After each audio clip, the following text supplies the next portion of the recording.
Good morning and welcome to this devotion for Wednesday, April 1st.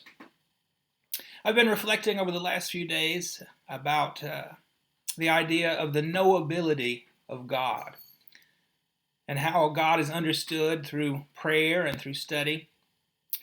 And I was thinking about one of the Eucharistic dialogues from the Christmas season, which talks about Jesus coming into the world in order for God to be known. And I also have been reflecting on this wonderful book that's been a part of my library for years now called The Orthodox Way by Bishop Kallistos Ware. I highly recommend it to you. Although this is written for the Orthodox Church, there are very many commonalities between our Lutheran faith and what the Orthodox Church teaches. And there's a chapter in here about God as mystery, which reflects upon the knowability of God, which I'd like to read you a piece of. What or who is God? The traveler upon the spiritual way, the further he advances, becomes increasingly conscious of two contrasting facts, of the otherness and yet the nearness of God. In the first place, he realizes more and more that God is mystery. God is the invisible, inconceivable, radically transcendent, beyond all words, beyond all understanding.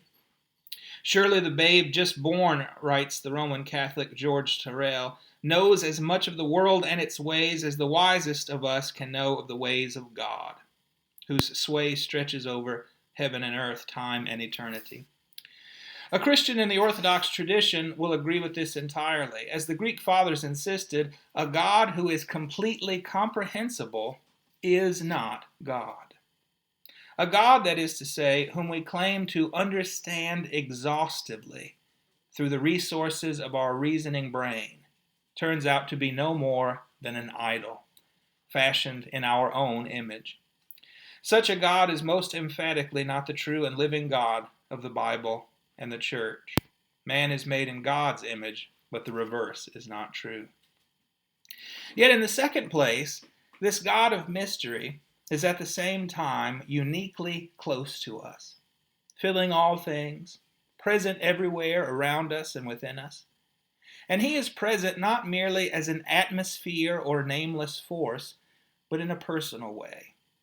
The God who is infinitely beyond our understanding reveals himself to us as person.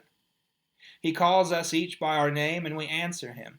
Between ourselves and the transcendent God, there is a relationship of love, similar in kind to that between each of us and those other human beings dearest to us. We know other humans through our love for them and through theirs for us, so it is also with God. In the words of St. Nicholas Kabbasalas, God our King is more affectionate than any friend, more just than any ruler, more loving than any father, more a part of us than our own limbs, more necessary to us than our own heart. In this time of struggle in our world, as we find ourselves isolated, apart from one another, unable to go even to church to see each other, my prayer is that you will come to know this God personally, who holds sway over heaven and earth, as our book says, and that you will find in your relationship with God the strength to carry you through all the struggles that we find coming at us in these days. Blessings to you today and always. Amen.